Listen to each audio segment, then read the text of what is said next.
introduction of each of the panelists. I'll have them each, introduce themselves, state their names. Their more detailed bios were sent to you with the link, so you can always check out that if you want more information about us.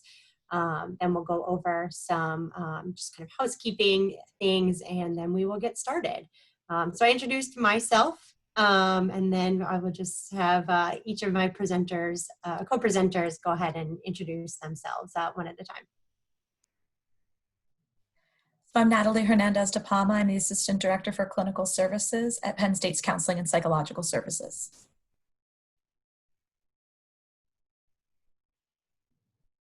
Good morning, good afternoon, everyone. I'm Dr. Cassie Pasquariello, the Director of Clinical and Sports Psychology at the University of Wisconsin. Hello, I'm Ph.D. Economou, Associate Professor at Rutgers University and overseeing wellness mental health initiatives with Rutgers Athletics. Bonjour, hello, Nigonga Makwendishtakaz. She who leads women. My name also is Abigail Eiler. I am the Director of Athletic Counseling at Michigan Athletics, as well as an Assistant Athletic Director, Clinical Professor of Social Work, and serve on the Cabinet and the Coalition. All right, thank you everyone so much. You will see Adam Newman on there as well. He is going to make a statement. He is from the Commissioner's Office, as well as Eddie Etsy. He is the head of IT at Iowa, to help just in case I mess this all up with IT. But it seems to be going well so far. We are in webinar mode, so we won't be able to see any participants' faces or audio, but you can communicate with all of the panelists via the chat. So if you have questions that are popping up as the presentation is going on, please feel free to put them into our chat. Cassie is going to monitor them for us throughout the time. We may respond via chat as time goes on, or we may, if we're seeing a theme, it may be addressed with verbally to all the participants towards the end of the presentation. So feel free to use that as well. We will mute ourselves when we're not presenting. We may even mute our cameras or turn off our cameras as well. But just a few little housekeeping things. We have a lot of information to cover today, and it is we are just barely scratching the surface with all of this. But in honor of Black and Indigenous people of color, Mental Health Month, as well as just all of the resurgence of racial injustice issues in our country and racism, we wanted to be able to deliver something that could help all of us work together towards an anti-racist society and dismantling systemic racism. So that is what we hope to deliver to you today. We also recognize this is just the start of the work that we need to do, both as a group and individually. So we are grateful to present today, and I will kick it off to the next person. Thank you, everyone.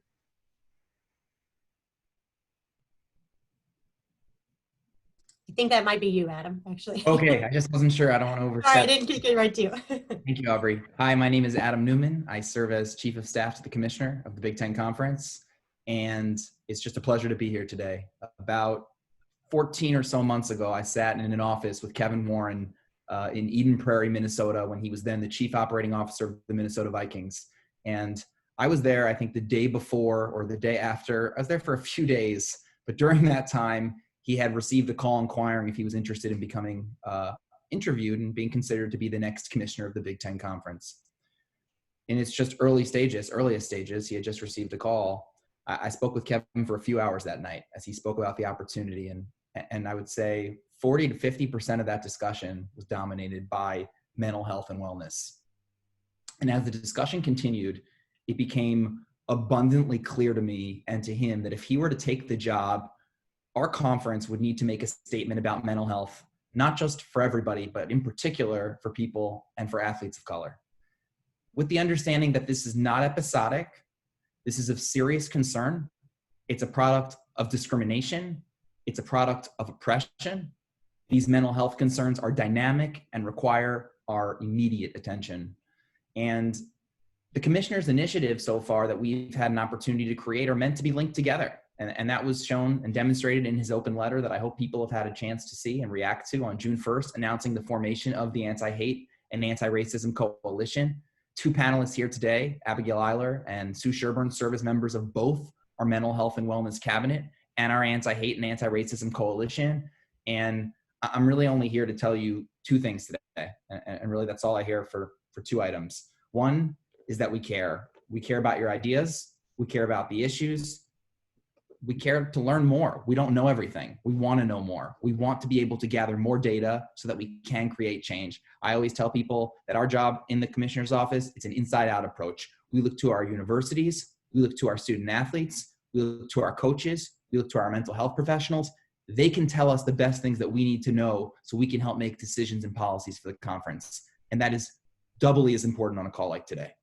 And number 2, the second thing I'll leave you with is that we are willing to commit the resources. That means our time, that means our money, that means our efforts to create meaningful change. It's not a platitude, it's serious, it's a pursuit. It's something that Kevin tests us every day to be exceptional, to truly, really care, to really get on the ground and understand and identify with others, and to truly try and make a difference in the best way that we can. So it's a privilege to be here today. Thank you to everyone who has joined the webinar, that's watching this webinar. Thank you in particular to the subcommittee, to the entire mental health wellness cabinet.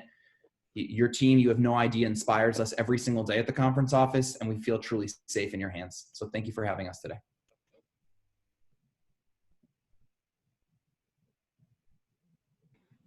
Thank you, Adam, for your words. We wanted to take a minute and acknowledge those that actively participate and shape the work that we do on this cabinet. One, we want to thank Commissioner Kevin Warren and his office staff. We also want to thank the members of the Mental Health and Wellness Cabinet, members of the Anti-Hate and Racism Coalition, student athletes. In particular, we want to take this moment to recognize that we had a student athlete die of gun violence over the weekend. Tony Martin, former Michigan State track and field student athlete. And at this time, we'd like to have a moment of silence for him and his family.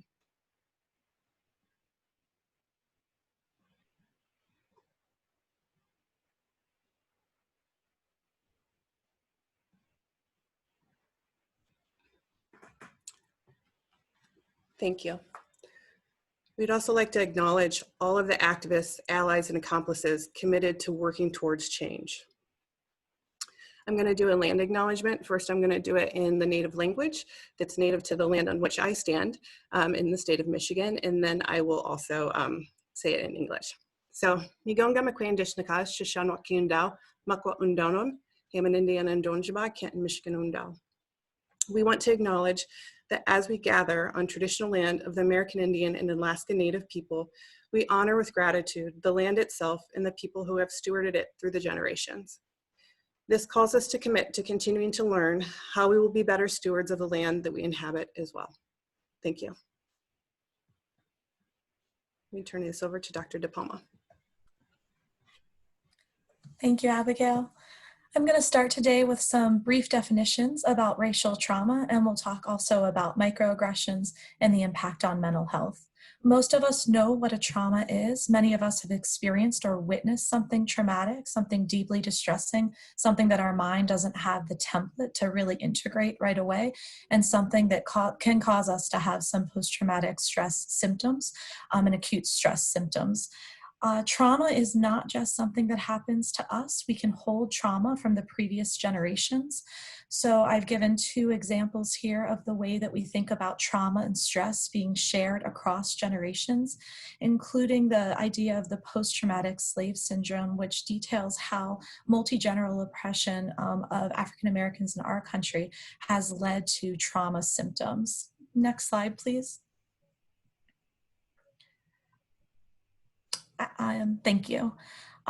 So systemic racial oppression is comprised of 4 typical components, and I'm pulling from the work of Hardy when I think about what it means to have internalized devaluation. The best example that I've seen of internalized devaluation depicted in the media has been through the doll study. So if you haven't seen the doll study, I'd encourage you to Google the doll study to have a deeper understanding of what internalized devaluation looks like. Assaulted sense of self we'll talk more about with microaggressions in a few moments here. A sense of internalized voicelessness, not having words or feeling empowered to share your experiences, and then holding that wound that can feel like rage as we experience these things in systemic ways and in daily ways in our lives. My statement of need is that racial trauma is a public health emergency. We can see that anytime we're turning on the television right now, and our athletes, those are all of the students at our institutions are feeling like things are at a fever pitch, and that's sort of the point of our presentation today. Next slide, please. So for those of us that talk about microaggressions but might have need a broader understanding, I like to start with Sue's definition. So there are these sort of subtle slights that happen in our everyday encounters. And you can see there's a photo here of Austin from Maryland indicating a microaggression that he has been the recipient of. And it says, "Wow, you're smart." So often when folks are alerted to the fact that they have committed a microaggression, they may indicate that they were actually trying to deliver a compliment. And so it's important to think about a very broad definition of what microaggressions are, how they communicate dominance, superiority over a person from a marginalized population. Next slide, please. Here's some examples of microaggressions. Try to use examples that could be interpreted as positive. So the person delivering these microaggressions may think these are positive things to share, and then you can see the themes and the actual message that is typically delivered to the recipient. And I'll give you a moment to look through those, and also sort of reflecting on your own experiences and when you may have been a recipient or the person who initiated a microaggression, and how you handled that and what your next steps were. Next slide, please. Common responses to microaggressions include a denial of the experience of the person from the marginalized population who experienced that microaggression.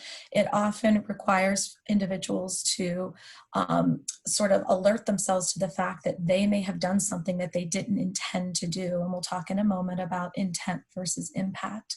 But often people will say, well, that really hasn't been my experience. I don't feel that that's true. They might use some emotional reasoning. It doesn't feel true to me, so it can't possibly be true for you. I've said that exact same thing to a friend of mine, and they've never had that negative reaction or that hurt feeling that you're describing to me. And most often we find that the common response to being alerted to a microaggression is silence. Often we don't have a template for how to respond. Next slide, please. So what's the big deal about having an invalidating response to a microaggression? An exercise that I do when delivering this material in person is often to start with everyone having a piece of paper on their desk. And I'll encourage folks that as we're talking about microaggressions and they're reflecting on their own experience of microaggressions, to sort of rip off a piece of the paper and think about what it is for someone to say, oh, it's really not a big deal. And really comparing that to this metaphor of death by 1,000 paper cuts. When your personhood is challenged every single day and your identity is marginalized every day, it can feel as though that piece of paper is representative of yourself, your personhood. Next slide, please. And what is it to try and put that back together again? This can only be repaired if someone is willing to acknowledge their role in sort of unintentionally committing a microaggression, and that loss of sense of self has to be repaired in some way. But you can see that sometimes that can feel like a really insurmountable task, depending on how many microaggressions you've experienced. Next slide, please. So our goal here as a group is to talk about what can you do. And the first step we always refer back to is trust the individual's marginalized experience. I don't have to agree or have experienced something to acknowledge that is somebody else's experience and that I had a part in that. Speaking up and claiming what's occurred when you're responsible, this can feel very challenging in the beginning, but like most kinds of exposure, gets easier the more that you practice it. And so challenging yourself to acknowledge when you notice that you might have unintentionally marginalized someone with your words or your actions, being mindful in all your environments, in the locker room, in the lunchroom, how this can just happen in casual conversation, and reminding yourself that even though we did not intend to injure, the impact might have been injury. And when we do injure, we have to take steps to repair that. So apologizing sincerely and moving on, vowing to use this experience to really humble ourselves. You know, for the field of psychology, for a long time, we aim towards something called multicultural competence, and really thinking about how can we raise our awareness, increase our knowledge and skills to be more competent. And in the last 5 to 10 years, we've moved away from that word of competent, because somehow it implies that more power and superiority, and that I could know everyone's experience, which is just inaccurate. So trying to practice humility moving forward, acknowledging that we can't possibly know everything, but that we can be on the path to doing better, and committing to anti-racism in all of our interactions. Next slide, please, Abigail.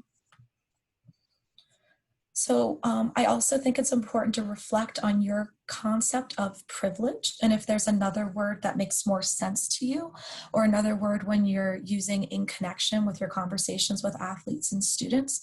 Is it important for you to talk about unearned privilege? Is it important for you and your group to reflect on the myth of meritocracy, on the just world hypothesis? You know, good things don't just happen to good people, and bad things don't just happen to bad people. And sometimes we need to start there in a conversation around privilege, so that we can have a deeper discussion of how we can hold each other accountable and really move toward, you know, our anti-racist goals. Next slide, please. So there are consequences that are broad for our entire population when we witness trauma, when we witness microaggressions, and sort of the building blocks to racial trauma. And the effects aren't just on the individual from a marginalized population, or the individual you witness it happening to. It's on anyone from a marginalized population. And the common theme that seems to pervade is, oh my goodness, if they did that to that group, what might they do to me? And what are the consequences on our teams, in the therapy room, for that kind of fear that can be profound at this point. Next slide, please. So here's a repair attempt. When you are aware that you have unintentionally slighted someone, you know, stop, pause everything, make eye contact if that's culturally appropriate, apologize genuinely, ask if they have feelings about what you said or shared, you know, initiate a more listening posture, try and remain non-judgmental whenever possible. And again, as we discussed, use this example, use this experience to try and increase your humility. Next slide, please. I also think it's important, as you're getting together with your groups, the beginning of the school year is a great time to reevaluate where we've been and where we're going. So try and acknowledge that oops and ouches are going to happen. It's just, we're human beings, and we are not going to do everything perfectly. We don't expect our students to have a perfect practice every single day. So we acknowledge that oops are going to happen in our interpersonal relationships too. And how will our team handle when we do unintentionally realize we've said something that came out not the way we wanted? And how do we acknowledge when we've been injured by something someone else has said? Acknowledging that these microaggressions, these subtle slights, sort of create that foundation for systemic racial oppression and racial trauma. So anytime someone says, this is not a big deal, we really should just let it go, it's important to think about where it is sitting in our overall mission toward anti-racism. Next slide. And last piece I'll share today is a helpful model for thinking about challenging sort of unintentionally hurtful language in our environments, and it's called the VCR model. So validate, challenge, request, encouraging everyone to start from a place of validation. I'm sure it was not your intent to injure back there. I wonder if you've considered the use of that metaphor. Metaphors that we use every day have hurtful connotations. Telling someone that they're going to be blacklisted or blackballed is a microaggression, and it can be interpreted as such. So really encouraging someone to think about how their language might be impacting those around them, and those most vulnerable, those from marginalized populations and our students who have much less power than us, and then requesting in the future that they consider replacing that with a different metaphor. So I think that there's an announcement before our next speaker, and I believe this is the end of my portion. or actually, I'm sorry, I have one more slide, it looks like. So our last part here is around the racial trauma toolkit. I would encourage everyone to look up the racial trauma toolkit, which talks about building your own racial wellness toolbox in the face of everything that our society is experiencing right now. And often when I do this work, people will leave feeling kind of defeated. What am I supposed to do now? And so this is what I'm leaving you with, as sort of a spirit action, your next action step that you can do as a result of attending this webinar. And so, Aubrey, did you have something you wanted to share next?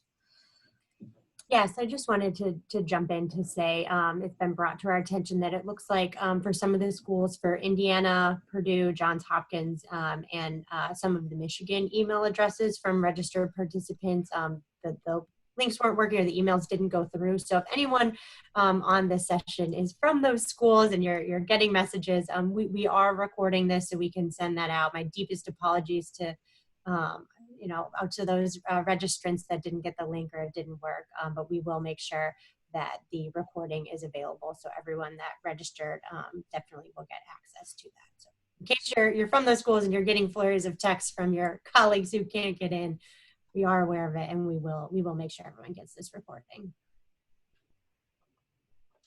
Good afternoon, everybody. So yeah, thank you to the Big Ten, the Mental Health and Wellness Cabinet, which I'm a part of in my role at Rutgers University, and for the Big Ten Anti-Hate and Anti-Racism Coalition. Thank you for involving me in this. They have been working tirelessly, and I've been sort of in the periphery, just there, and I'm thankful to be here. And this is the first step towards some change.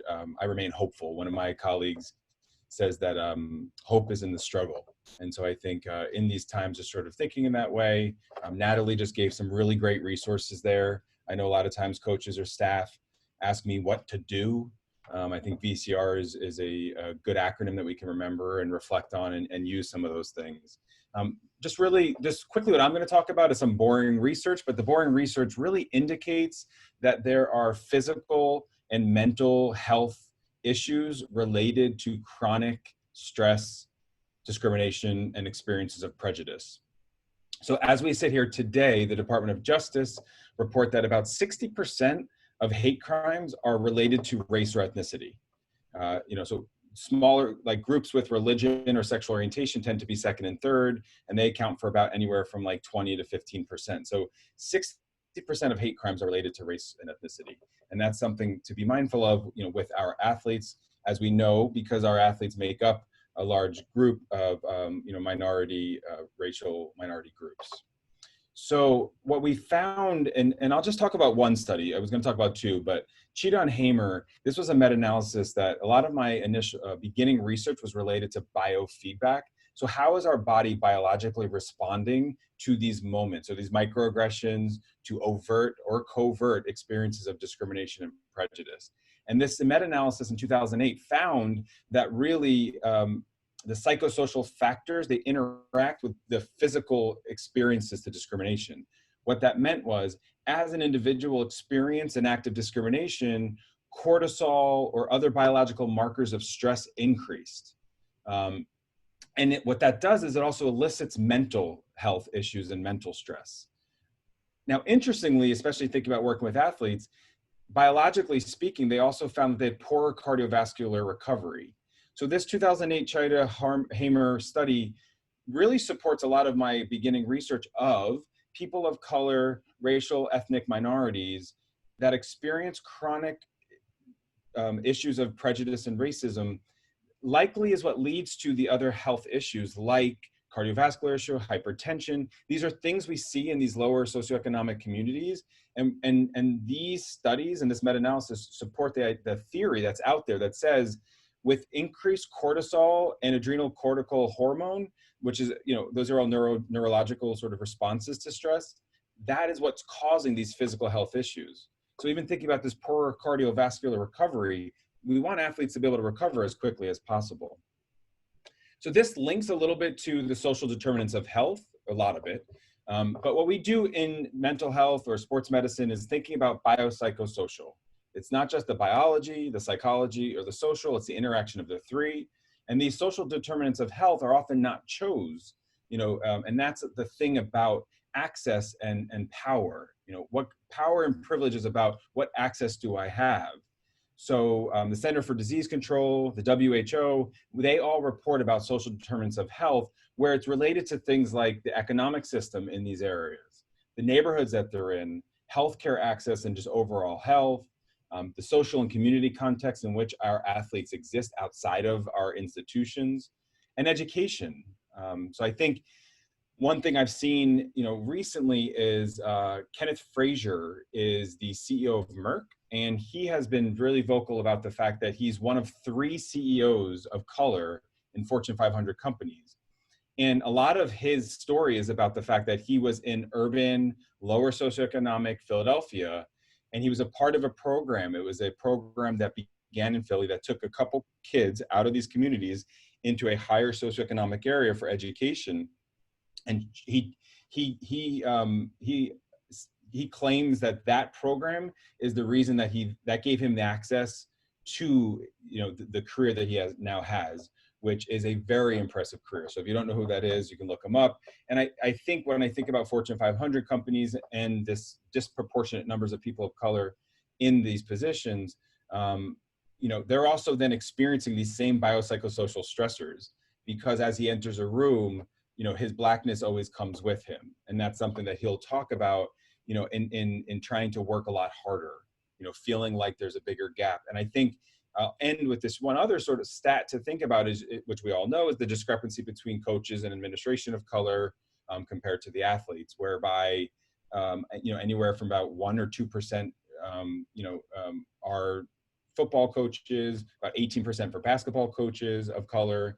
And so thinking about even those stressors that they experience from this biopsychosocial model, and hopefully we're finding ways that we can provide support. So thank you.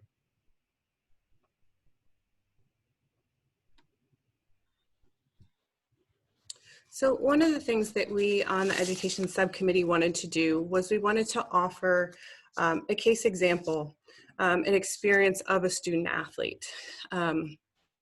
So I'm going to share that student athlete's experience, and then we'll talk a little bit about the outcome and the impact that that had. So walking onto campus for the first time for college athletics at a big Division I school, it felt comfortable. It felt like a place that I had been training for nearly 14 years already. The first 2.5 years of college athletics were great. Playing, starting, studying, enjoying everything that college had to offer. It felt like a family. The first 2 coaches that I had during college athletics, Scott Russell and Amber Drury, they were great coaches because they were great people. However, my next coach came along. That coach came with a lot of biases, a lot of prejudices, and something that's most harmful, racism. You see, attending the college of your dreams is something that we always look forward to, but that quickly changed for the student athlete. Also, attending a college during 9/11 was a big shift for everyone across our country. We started to experience greater racism. We started to experience more issues and tensions between religious groups. There was an ethnic divide across our country. There were significant feelings of hopelessness that came across collegiate athletics during that time. Similar to right now of not knowing whether or not you'll play, not knowing whether or not things were safe. But I think the thing that stood out the most was the divide that surrounded our country had a direct impact on student athletes of color playing predominantly white sports at predominantly white institutions. That impact was devastating and it was long lasting. You see, there was a first incident in which it kind of came to light, the racism that student athletes of color experience, and specifically this student athlete. And it was at an airport, traveling post 9/11. For those of you that don't know, there were a lot more restrictions. You had to come earlier, you had to, you know, have your badge checks, all these things at the airport that we didn't typically see before. Walking through the airport, coach made a comment about, everybody hold on to your stuff, they're a terrorist, after seeing someone walking with a turban. There was an assumption that someone who wear a turban was terrorist and was Muslim, both of which were not true. It was during that season that the student athlete spoke up multiple times, and teammates didn't support the student athlete. Again, the student athlete being one of two student athletes of color at a predominantly white institution playing a predominantly white sport, felt very alone and isolated. It was that following year, 5th year eligibility, that a 1-on-2 discussion, the one student athlete and 2 coaches sat down discussing how maybe the student athlete was no longer the right fit for the team anymore because they didn't fit the demographic, that they were no longer needed, going from starting, playing, thriving, to being no longer needed. It was a significant impact on that student athlete. And I say that today because the student athlete was me.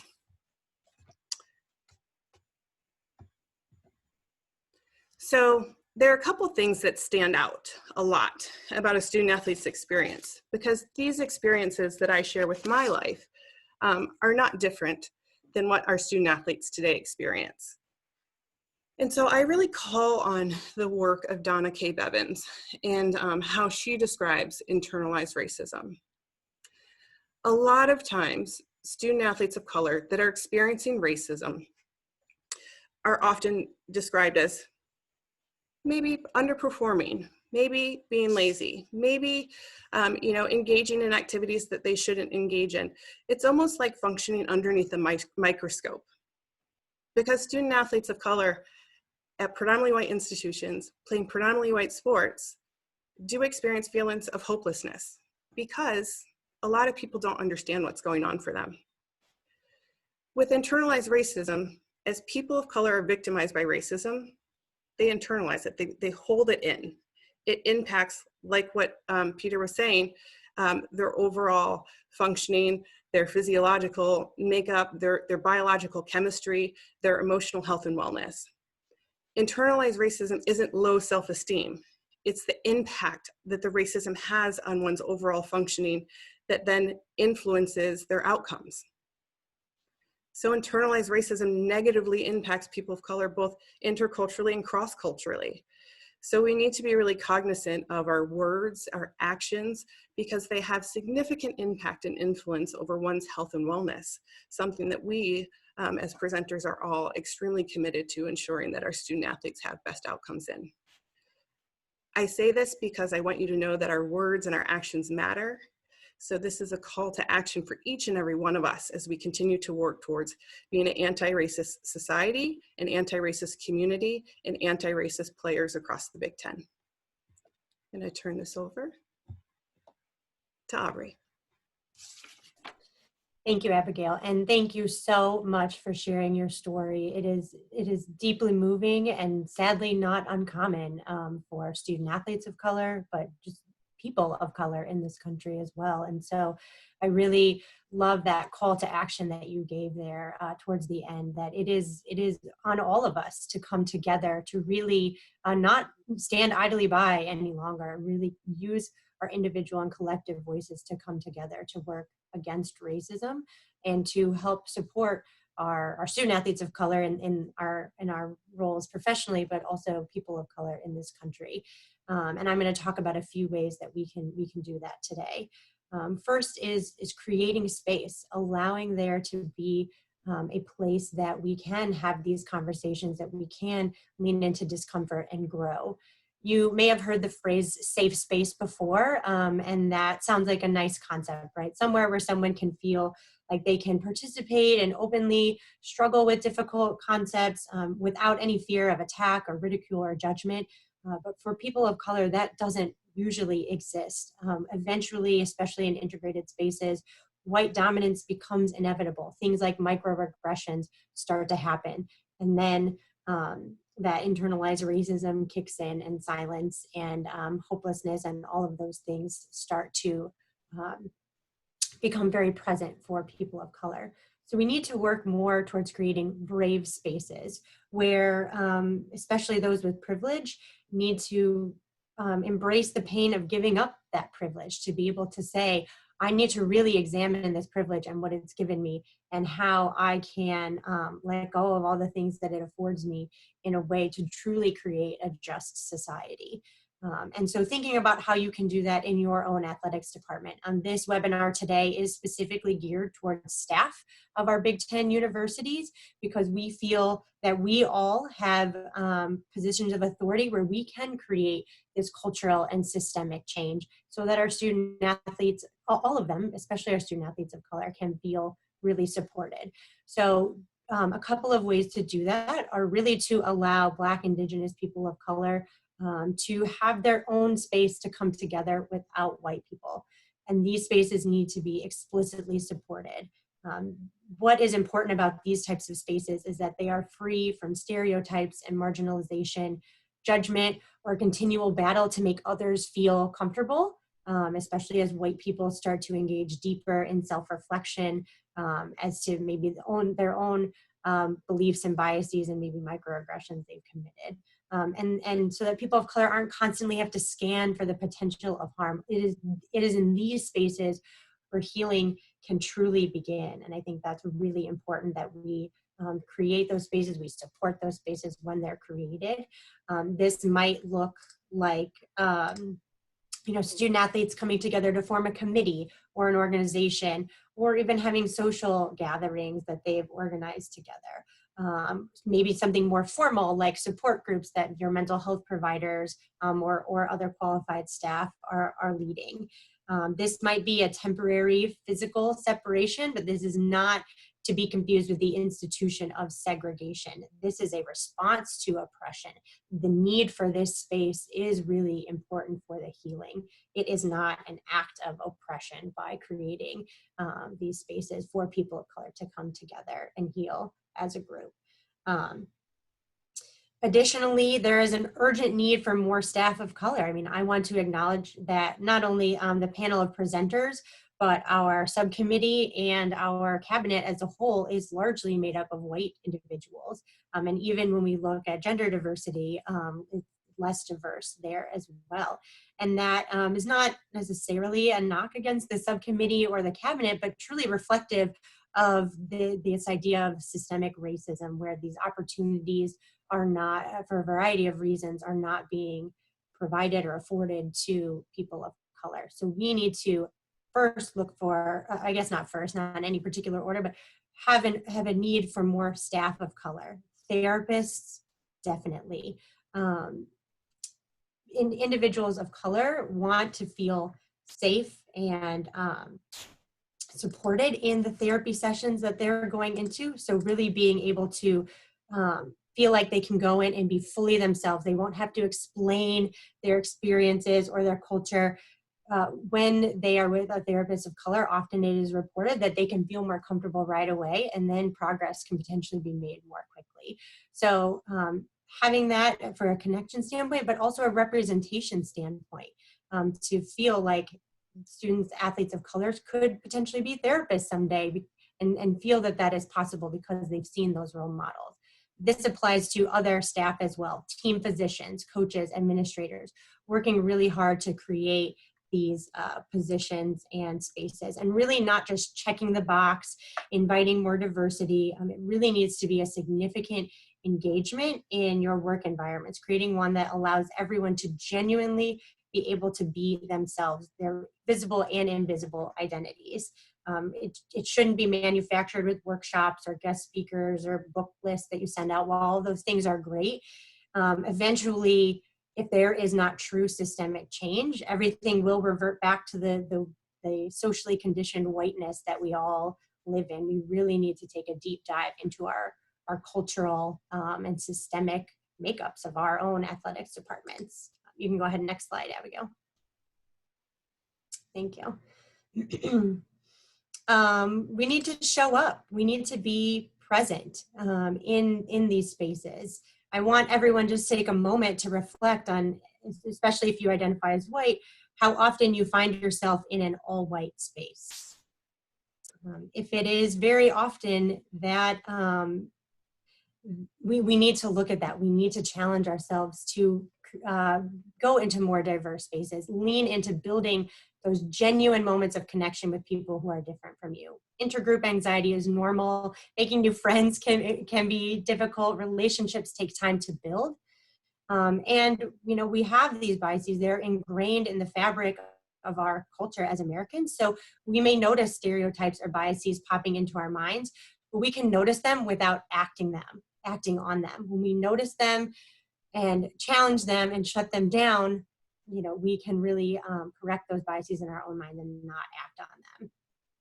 We need to understand identity and culture and experience takes time and trust is the most critical factor. Building trust means genuinely wanting to know and understand a person for who they are. It's not saying, okay, well, Aubrey said, I've been in all white spaces, so I need to really challenge. So I'm going to go, ask the Black woman about her hair, or the Muslim woman what it's like to wear a hijab. That is not what we are talking about in terms of building these connections. You should get to know each person, each student athlete of color, or student athlete period on your team, but certainly student athletes of color, who they are. That person should feel supported, understood, not alone. They should feel open and vulnerable, and you should meet them with empathy and validation. Then when you build those foundations of trust, those deeper conversations about emotional topics can happen successfully. We need to recognize that we have both these fundamental experiences that connect all of us, while still valuing and respecting different identities, and recognizing that these differences have led to unequal pain and suffering historically. Again, without acting on those stereotypes or discrimination, but it is really important that we recognize and honor that has happened for certain groups, certain marginalized identities in our country. We also need to continue our own education. We need to really push ourselves to be a leader in that and to demonstrate that for our student athletes, to learn more, to grow more, continue to challenge and push ourselves. It can't just stop when it stops in the headlines. It has to keep going throughout our life. It should be a lifelong process. Openly discuss and condemn racism when you're noticing it is happening, whether it's social media posts or conversations you're having with family or peers, or overt expressions that you're seeing occur between student athletes. Those need to be discussed, condemned, dealt with, so that it shows that we are not going to accept this on our team, that this is going to be, we are going to make this as safe a space as possible. And as our previous presenters have talked so eloquently about today, so detailed and wonderful, we have to be mindful of that racial trauma that was presented, that fear and emotional labor that has been caused by generations of racism is real and is carried with them always, as was discussed earlier. Okay, go ahead, next slide, please. Another way we can do this is by practicing cultural humility, acknowledging that our unconscious stereotypes of culture really limit our understanding of others, and we tend to fall back on these stereotypes sometimes without even knowing it. So we need to increase our own self-awareness of our biases and perceptions, and reflect on what kinds of attitudes and values maybe have kept us from learning about the experiences of people of color up until now. And it needs to be more than just say that you support it. It needs to be demonstrated with action, as I mentioned previously. And next slide, finally, I'm going to talk about the therapeutic setting. So what this looks like from a mental health perspective, how we as providers can do our part to combat racism and create brave and safe spaces within our therapy setting, and also help support the mental health challenges that our student athletes of color are experiencing. One aspect is cultural competency. So this goes back to the education, seeking knowledge about the nature of social diversity and oppression with all different kinds of identities. And this is something that we should do on our own. We should not use a client's experience or pain in their session to teach us about their, put the responsibility on them to teach us about their culture as a whole. We need to be able to do some of that self-education. However, in the session, we should be learning about that client's unique experience, what their experience within the culture is, what their identity or connection to that culture is, and then provide services that are sensitive to the needs of the culture as a whole and the individual, balancing both aspects. And then there's cultural humility, which I know, oh, one more, thanks, sorry, which is cultural humility, which I know was mentioned before too, but it's really just being open to listening to that story, knowing their unique experience, and then the intersection of those different identities. Our clients are all individuals who are embedded in their communities, yet have their own thoughts, emotions, and reactions. So we really need to take both of those things into account. Okay, now you can change. It is really important for therapists to validate the impact of race and racial trauma. We need to name this experience as they show up in therapy, honor the gravity and weight of them. We cannot fall into these traps of false assumptions that the current situation is a result of some sort of personal choice or personal failings, but rather that it is from discrimination, oppression, systemic racism. Naming this can be extremely healing. Validating whatever reaction it is that they're having. There are a whole wealth of different reactions that people can have to racism and racial trauma, and all of it is valid. We need to honor working through the pain as part of the healing. That is a part of the process, and it's difficult and challenging and emotional. And it's also our responsibility to help with self-compassion techniques that help them cope with all the emotional toll that this takes, psychologically, but also physically, as was mentioned as well. Even between the therapist and the client, if there are differences in terms of identities, name it, explore it, process it. How does this feel for both of us? How do we work collaboratively with this? And finally, openly and explicitly express your commitment to inclusivity. Doing this in our sessions, making therapy space inclusive of all topics and experiences, knowing that it is open for the client to feel brave and safe and share whatever it is they need to share, but also extending this commitment out to our work with teams and the departmental level, if that's some of the work that you're doing. We need to be very visible in this commitment so that those who are watching us, who maybe haven't come into our sessions yet, know, okay, this person is talking the talk, walking the walk. They are committed to inclusivity and anti-racism, and make that, hopefully reduce one of the barriers to coming into therapy if that is a barrier. Finally, we need to respect student athletes of color's desire to work with therapists who share their identity. As I mentioned before, sometimes this can be a barrier to coming into therapy because it feels like there's a disconnect.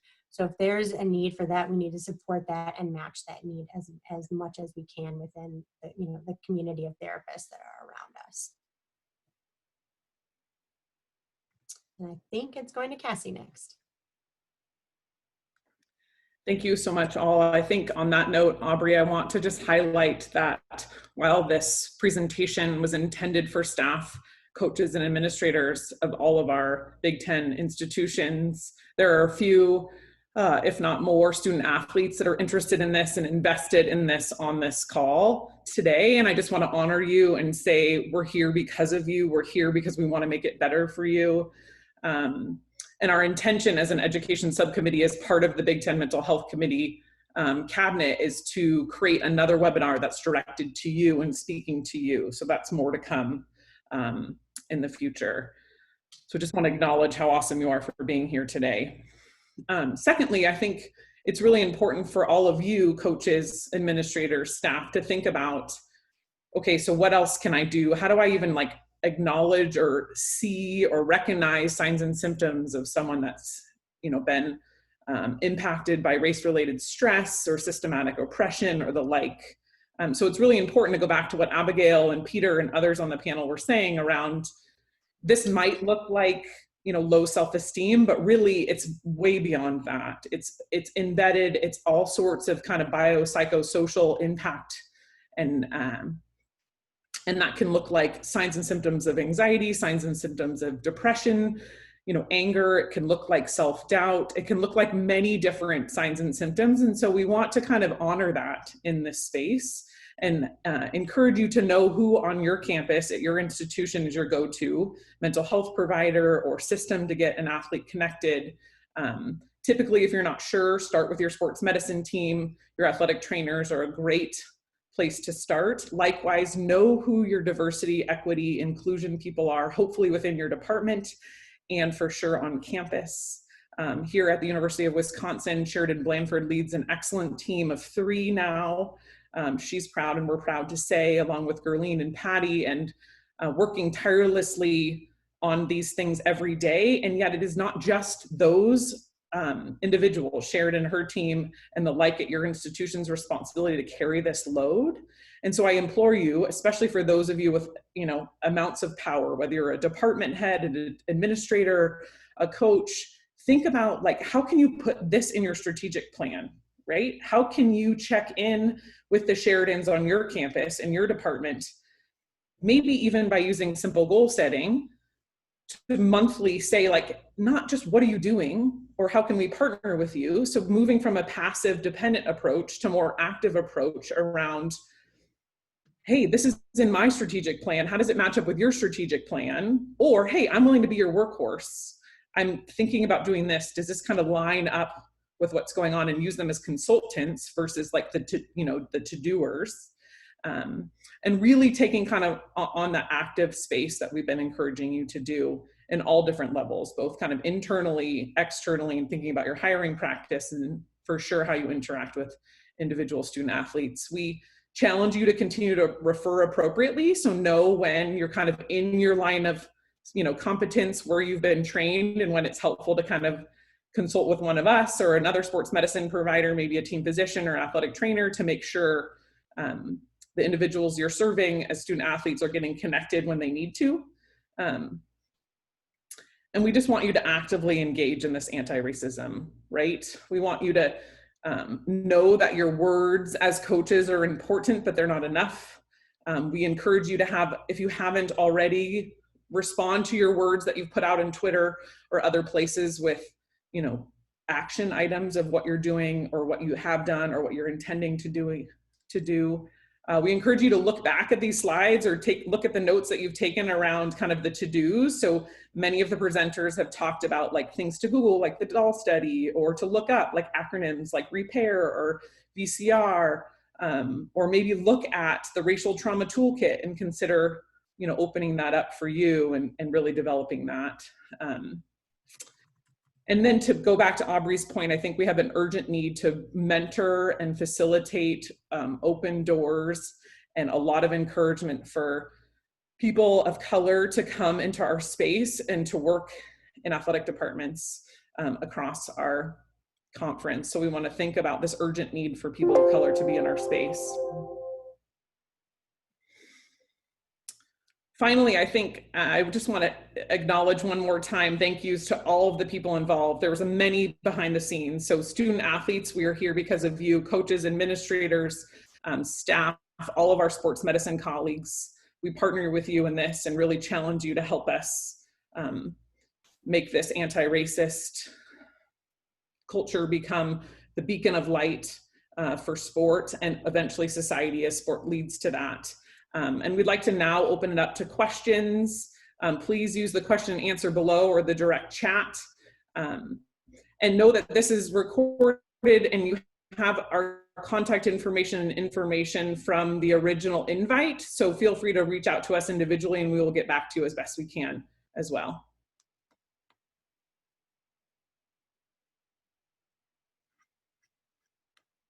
One question that keeps coming up is, like, will these slides be available and is this recorded? So just to clarify, we've said it a couple times, the recording will be out there. We will figure out how best to send out the slides or if we're just going to include them in the recording. So if any panelists want to jump in on that piece, happy to kind of clarify that. Yes, I think that's accurate. Thank you, Cassie, for bringing that up.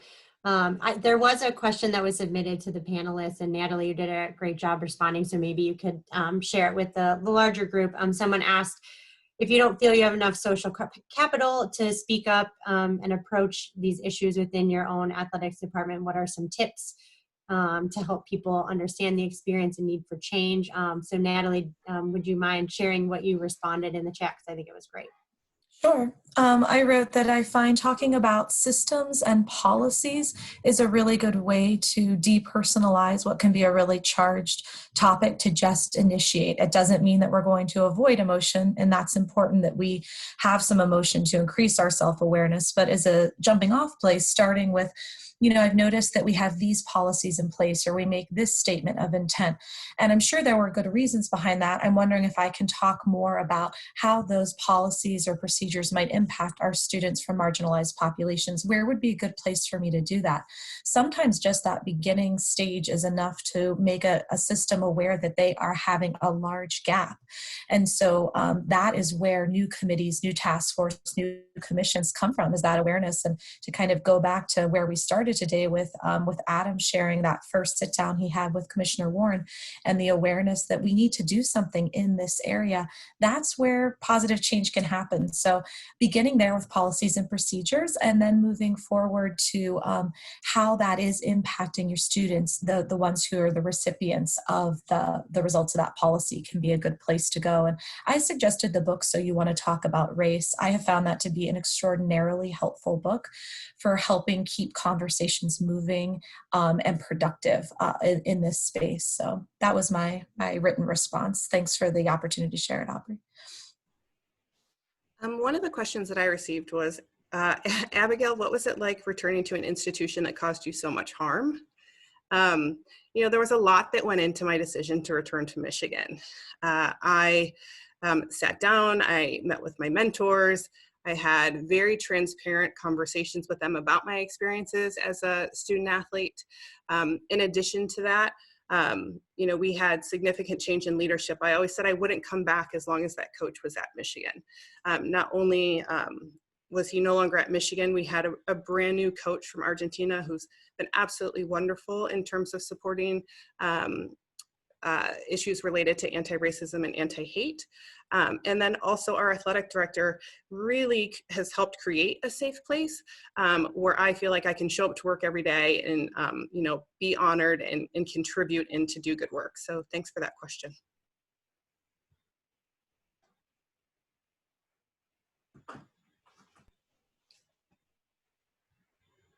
A question that came through the chat. Can someone share how they've created brave spaces within individual departments and teams? Would someone be willing to provide an example? I think for the education subcommittee, that might be a really interesting place to think about, you know, moving forward, sharing some examples among the Big Ten institutions. So given our limited time today, it doesn't feel like we could do that any justice, but it does feel like a place where we could share some things in the future, perhaps as examples are coming forward. And maybe that's an opportunity to also share that information back with members of the subcommittee if you're having particularly good examples at your institution. So thanks for that question and the sort of encouragement to do more work in that space. There's also a question, will there be any follow-ups with administration to share updates and steps forward in creating more inclusive cultures within our athletic department? This is only just the beginning. There's always work to be done. We are here for you. If there's anything that we can do, if you need resources, if you need consultation, please let us know. You can either contact us directly or you can contact us through the Big Ten office. But yeah, there will definitely be follow-ups. There will definitely be more trainings, and we're looking forward to sharing what we know with each and every one of you.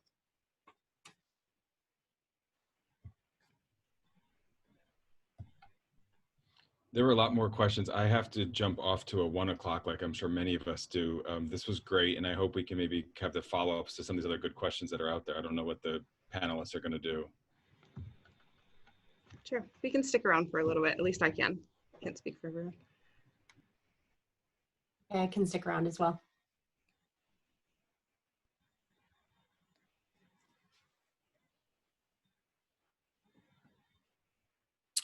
There's also a question about using words other than privilege, and if we have any examples or ideas, because the person had written that they find that sometimes people can get defensive using the term white privilege. So any thoughts from the panelists on that?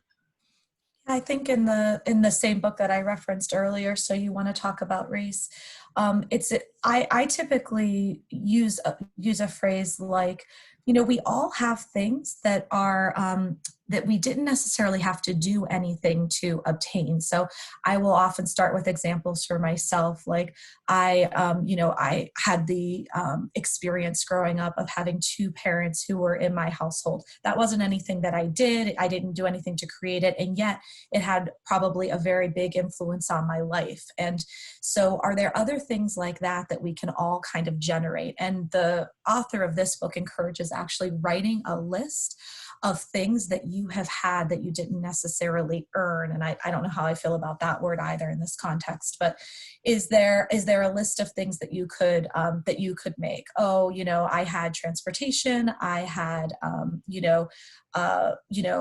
was sort of, grew up neurotypical, and that meant that I had a different kind of school experience than some of my peers who maybe grew up, not neurotypical. Anything that you want to indicate there. And then the outcome as a result of having those lived experiences. That typically can widen someone's viewpoint enough.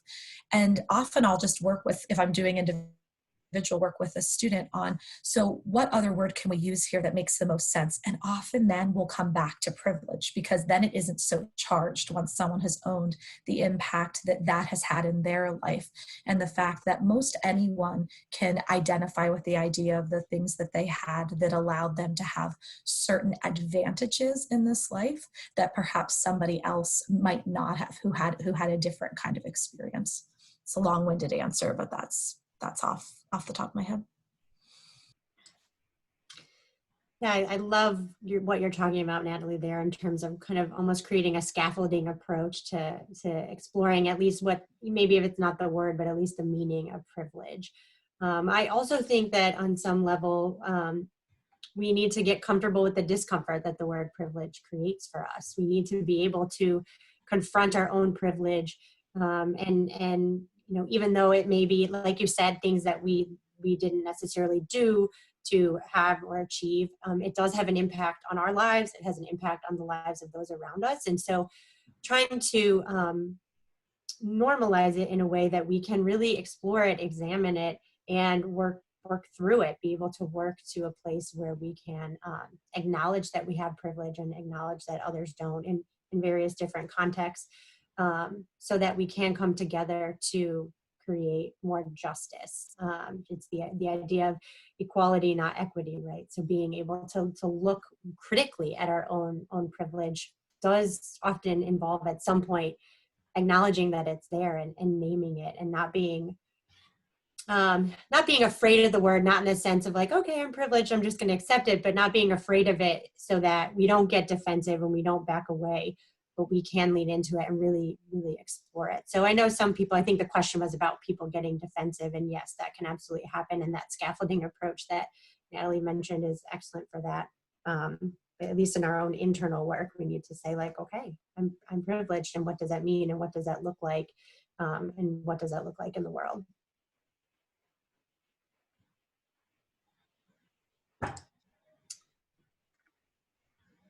Okay, I think we got another question just a minute ago.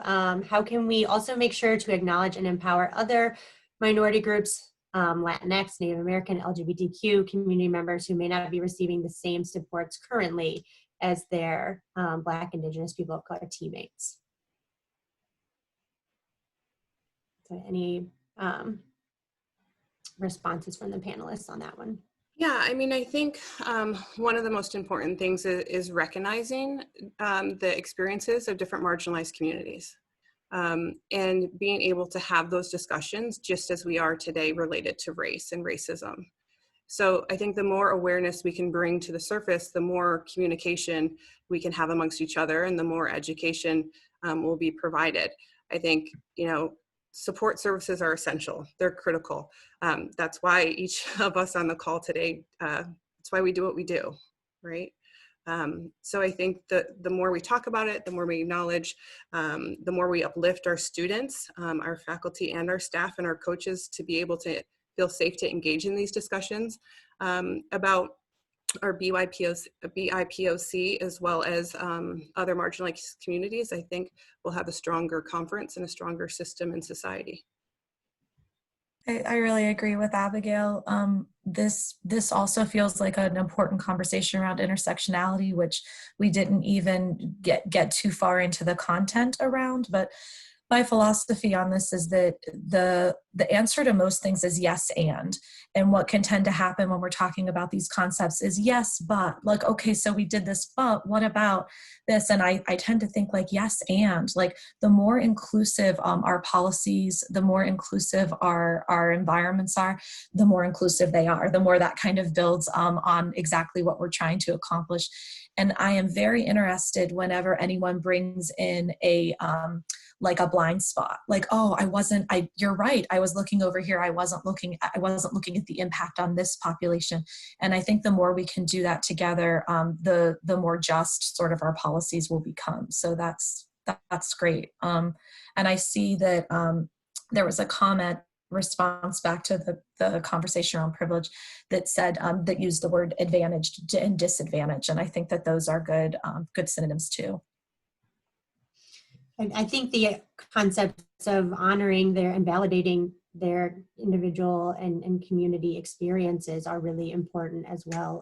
Those same principles apply to all groups that we're talking about, to all individuals that we're talking about, that each person's experience is their own, that is their lived experience, that the impact that they feel from these microaggressions, these acts of violence, oppression, racism, xenophobia, all of that, that is what they feel, that is real, that is what their experience is, and we need to honor that regardless of whether or not someone else didn't experience that in a similar situation or we wouldn't have experienced that.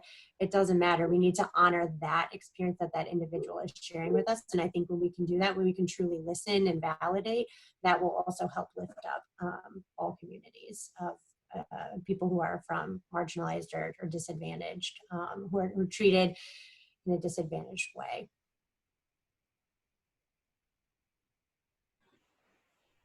Well, we'd definitely like to thank everybody for tuning in today. It was an honor to be able to speak to you and for the panelists to all come together. This is our first actual presentation for this committee, so we hope you all enjoyed it. If you need anything, please don't hesitate to reach out. Aubrey, is there anything about any like closing housekeeping stuff related to making the video available that you have? I don't think so. I'm gonna let it process and save to the cloud and then figure out the most efficient way to send it out. I think what I'm going to do is send it to our cabinet members, because there's a representative from each institution on the cabinet, and ask them to distribute it to their staff at large. Just as we disseminated the information about this webinar. So if you don't seek it, if you don't receive it in the next couple of days, certainly you can contact me to check in, but your cabinet member should be sending that out as well, your cabinet representative. So I think that's the way we'll go. I echo Abigail's gratitude. Thank you so much to my co-presenters, to all the contributors that were behind the scenes working on this presentation. It was such a pleasure.